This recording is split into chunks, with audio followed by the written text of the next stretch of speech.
right now, there have been survivors of Jeffrey Epstein speaking at a press conference on Capitol Hill. They're calling for these case files, these documents to be released. And Thomas Massey, who is sponsoring a discharge position to get the House to vote on releasing those documents, says he doesn't believe you're implicated in these files, but many of your friends and donors may be, and he says that's why the Justice Department is redacting them and slow-walking the release.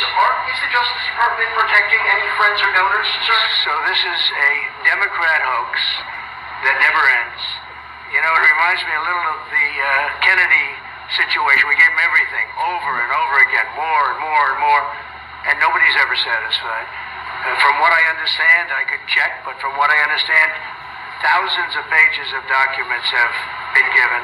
But it's really a Democrat hoax because they're trying to get people to talk about something that's totally irrelevant to the success that we've had as a nation since I've been president.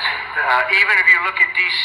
right now, D.C., it's a totally safe zone. It's called a safe zone. That's a term. It's a term of art. It's a safe zone because it's very safe. You can walk down the street now and nothing's going to happen. No crime, no murders, no nothing. Because we had a lot of problems with certain places, and we still do.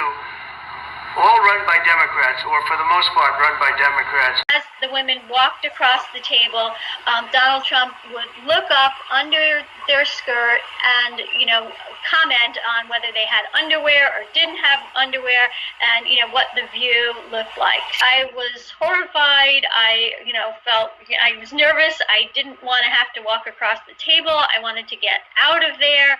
So I sort of panicked, trying to figure out how to, excuse myself. I told him I was going home, and as I was leaving, I heard, Donald Trump lean into Casablancas and made a comment, that said, the reason that I was leaving is because I was upset because he didn't want to sleep with me or, F me, and is that the word that he used?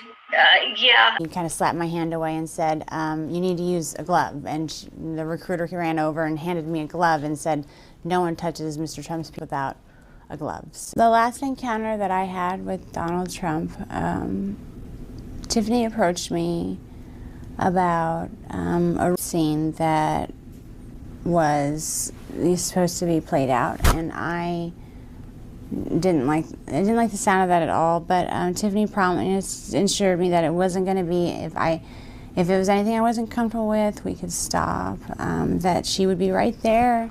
She was there, and he came in, and I was basically tied to a bed with pantyhose, and he tied him. They were so tight it hurt to even lay there, and I tried to say something, and it was like, he just, shut up, shut up, bitch. This was basically like he was being really, really rough, and it just didn't seem like a fantasy. And I started to get scared, and he was, basically ripping my clothes off, and I was actually I got freaked out.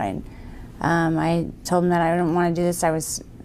I screamed over for Tiffany. She was like, Mr. Trump, she's only, this is scaring her. And he's like, oh, you shut up too. He just turned into this animal. It was like a completely different person. It was like everyone in the room was scared of him. He started to basically have sex with me, and I was screaming because I'd never had sex before. It was my first time, and Tiffany was yelling at him too. She was saying I was a virgin, and he told us to just shut the fuck up, and just basically took my virginity while I was crying and telling him to stop, and that's basically begging for him to just stop. See you later, alligator. After a while, pedo. Are you still talking about Jeffrey Epstein? This guy's been talked about for years.